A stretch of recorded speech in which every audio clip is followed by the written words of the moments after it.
Dans les rangs des 250 personnes venues protester contre Linky ce samedi à Brest, on trouve autant de manifestants que de témoignages. Pour cette jeune mère de famille de Milizac, Linky est responsable de ses problèmes de santé.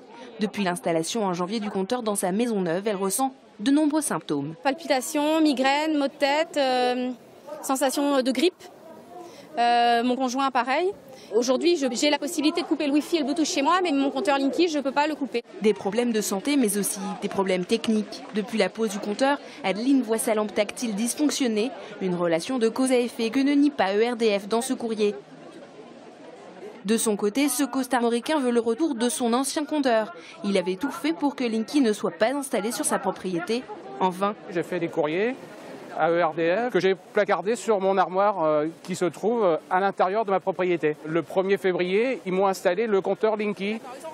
Ils sont rentrés, effectivement, ils sont rentrés dans la cour. Pour bloquer l'installation de Linky, les opposants en appellent aux élus. Ce samedi, ils faisaient signer un mot de soutien qui sera envoyé aux maires des communes qui s'opposent à l'installation des compteurs. Il y a 136 municipalités de France qui refusent les compteurs, qui ont fait des délibérations. Ce sont des maires courageux, donc on voulait leur envoyer un petit mot avec une signature pour leur dire que c'était bien et qu'on était derrière eux. Parmi eux, le sénateur maire de Douarnenez, Philippe Paul. Début mai, il a fait voter une délibération pour suspendre l'installation des compteurs. Impossible pourtant de stopper tout à fait le processus, mais il en appelle au principe de précaution. J'ai écrit à l'ARS qui m'a répondu sur 2 points. Ils ont transmis la requête à l'ANSES, qui est l'Institut national de sécurité sanitaire, qui doit rendre son rapport durant l'année, cette année-ci, durant 2016, pour dire s'il y a nocivité ou pas. Donc j'ai fait le maximum pour vérifier si vraiment il y avait quelque chose. Maintenant, après on verra bien, quoi. Dans le département, l'opposition à Linky augmente. 3 collectifs existent déjà et 2 autres sont en création.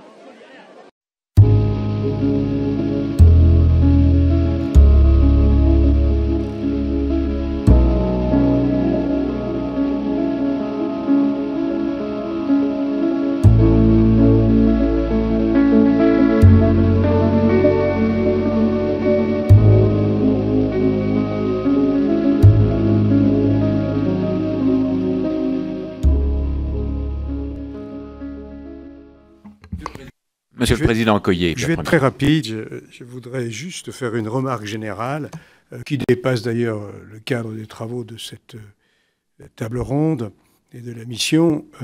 Nous sommes dans un pays qui, je crois, est un pays rationnel. Nous sommes le pays des Lumières. On a fait quelques travaux en ce domaine. Il y a beaucoup d'experts qui sont dûment patentés. Nous vivons dans un océan de normes, qui d'ailleurs sont souvent les mêmes que les normes européennes. Il y a des tas d'organismes de contrôle qui coûtent fort cher, et heureusement que nous les avons, qui sont très rigoureux. Et puis, régulièrement, il y a des experts ou des cabinets d'experts autoproclamés qui viennent affirmer, en utilisant toujours des mots pour faire peur.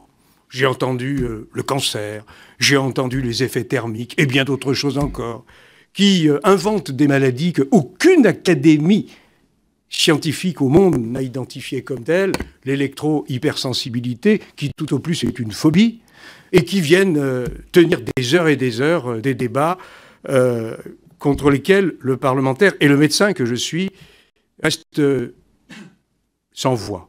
Ils seront ceux-là même les premiers à venir prendre leur portable pour appeler les secours, les premiers à venir chercher les nouvelles avancées scientifiques, les nanotechnologies ou autre chose, qui viendront les soigner, parce que c'est l'histoire de l'humanité et que le progrès est là. Et je suis, Monsieur le Président, assez interloqué d'entendre les débats qui n'en finissent pas. Bien entendu que ces compteurs ont été testés, que l'on sait quels sont leurs effets de toute nature, parce que nous vivons au XXIe siècle et que ici nous vivons dans un océan qui pourrait conduire ceux dont nous avons entendu à partir en courant, ou plutôt à venir, comme c'était le cas il y a quelques semaines, ici même à l'Assemblée nationale, à la salle Colbert, assister à un colloque sur l'électrosensibilité, où un certain nombre de participants sont venus avec des chapeaux d'apiculteurs ayant remplacé le voile par des grillages pour faire cage de Faraday. Où arrêteront le ridicule? Et comment, un jour, pourra-t-on affirmer la véritable indépendance de ces experts ou de ces bureaux d'experts autoproclamés, véritable indépendance vis-à-vis d'un certain nombre de mouvances politiques et idéologiques? Voilà, Monsieur le Président, ce que j'avais envie de dire après 2 heures qui se sont écoulées depuis que nous sommes ici. C'est un avis qui vous est personnel, Monsieur le Président, hein, bien entendu. C'est un avis qui vous est personnel. Mais vous vous adressiez avant tout aux personnes que nous avons gentiment invitées, mais c'est vrai qu'on connaît... À quel titre scientifiquement? Parce non, que... mais le débat. Oui, c'est la question. Ceci étant, je crois que nous sommes là aussi, effectivement, pour organiser des débats et des tables rondes. Et c'est vrai que nous avons choisi un certain nombre d'intervenants. Moi, je suis de ceux qui respectent les personnes qui expriment des points de vue, qui peuvent être des points de vue différents, mais qui sont aussi respectables et qu'il faut savoir entendre. Monsieur Sandrier. Oui, je voudrais répondre à ce discours si calme de M. Accoyer. Il se trouve que la loi du 9 février 2015, dite loi Abeille, a intégré dans le corps du texte le mot électro-hypersensibilité, qu'un rapport doit être remis à l'ANSES sur ce sujet. Et par ailleurs, je ne savais pas que l'Organisation mondiale de la santé, c'était des experts autoproclamés. Par ailleurs, nous sommes simplement une association nationale qui a pour objet d'obtenir une réglementation permettant la compatibilité entre santé publique et les technologies du sans-fil. À ce titre, d'ailleurs, nous avions été, dans le cadre du Grenelle des ondes, invités et nous avons travaillé pendant très longtemps avec la NFR. Il est même bien possible que nous continuions, dans le cadre du comité national de dialogue sur le sujet, à faire partie des interlocuteurs. Donc, je pense que vous abusez de votre position. Vous n'êtes pas vraiment au courant. Je pense que comme beaucoup de politiques, vous n'êtes pas assez sur le terrain et qu'il vous serait très profitable de venir dans notre association, de rencontrer ces gens qui sont électro-hypersensibles. Je pense que vous augmenteriez votre information sur le sujet plutôt que de le dire de loin sans vraiment connaître le sujet. Bon.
Philippe Icke, directeur général de Simé-Lagvar, vient de faire publier une plaquette intitulée 20 questions-réponses sur le compteur communicant Linky, où on peut lire notamment: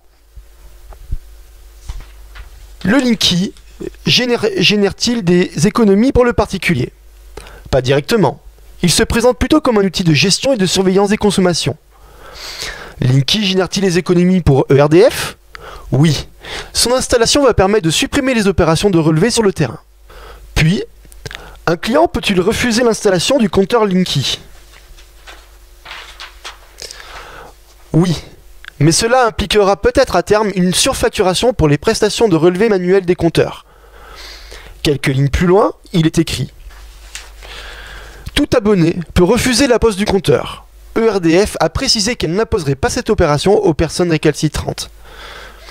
Puis, quelles seront les conséquences pour ERDF? Le concessionnaire ne pourra pas fournir les services prévus avec la pose du compteur. Il devra mettre en œuvre une procédure de relevé manuel. Puis, quelles seront les conséquences pour les abonnés? Si la commission de régulation de l'énergie le décide, il pourrait payer sur sa facture une prestation supplémentaire correspondant au relevé manuel, qui seront l'exception au mode de fonctionnement du distributeur. En effet, sur son site internet, face à la montée en charge des refus de Linky, une taxe est à l'étude par la commission de régulation de l'énergie. Dans son projet, le montant proposé serait de 19 € hors taxe par mois. Ceci pour compenser les frais engagés pour le relevé à pied, donc manuel du compteur, de ceux qui ont refusé le Linky. Ceci correspondant, d'après la commission de régulation de l'énergie, au coût induit par la nécessité de continuer à relever les compteurs de ces consommateurs à pied. Néanmoins, la commission de régulation de l'énergie rajoute qu'aucun dispositif de la sorte n'est prévu pour le moment. Concrètement, Concernant les installations des compteurs de Linky, tout a changé depuis le lancement du déploiement en clairon et fanfare en novembre 2015 lors de la COP 21. Fini les amabilités avec les prestataires et les tenues sérigraphiées URDF Linky. Tout est réalisé maintenant en catimini et souvent par ruse par des prestataires totalement banalisés. De surcroît, payés au bonus-malus, ce qui ne peut évidemment que générer des tensions avec les citoyens consommateurs. Les citoyens consommateurs, face au passage en force de RDF, ont le droit d'agir en protégeant concrètement leur compteur par un système qui laisse le libre accès au compteur, notamment pour le relever, ceci sans la présence du client. Le système anti-dépose du compteur est simple à réaliser ou à faire réaliser par un serrurier. Tous les matériaux sont en vente dans tous les magasins de bricolage pour un coût d'environ 80 €. Notamment la grille en fer soudé avec des barreaux massifs au prix d'environ 24 €. Le système anti-dépose du compteur se compose surtout d'un système anti-cisaillement avec des cadenas. Bien évidemment, avec des moyens mécaniques comme une disqueuse, il sera toujours possible d'enlever les protections, mais cela nécessite du temps et engendre du bruit, ce qui permettra dans les nombreux cas d'intervention des voisins ou un appel téléphonique pour avertir. Ce système peut évidemment être décliné de différentes façons en fonction des dimensions soit des coffrets, soit des armoires. La visserie à taille spoiler est indémontable de l'extérieur. À l'intérieur, après avoir mis les écrous de 6 mm, il suffit simplement de malter le filetage avec un marteau. Vous pouvez faire réaliser préventivement un constat d'huissier de votre protection au cas où ERDF l'aurait forcé. Pareillement, n'ayez pas peur d'un constat d'huissier de RDF stipulant qu'elle ne peut intervenir dans votre coffret pour une intervention. Vous êtes à la disposition de RDF pour tout, sauf pour le changement du compteur actuel par un Linky, et en cas de litige, c'est le juge qui décidera.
Thank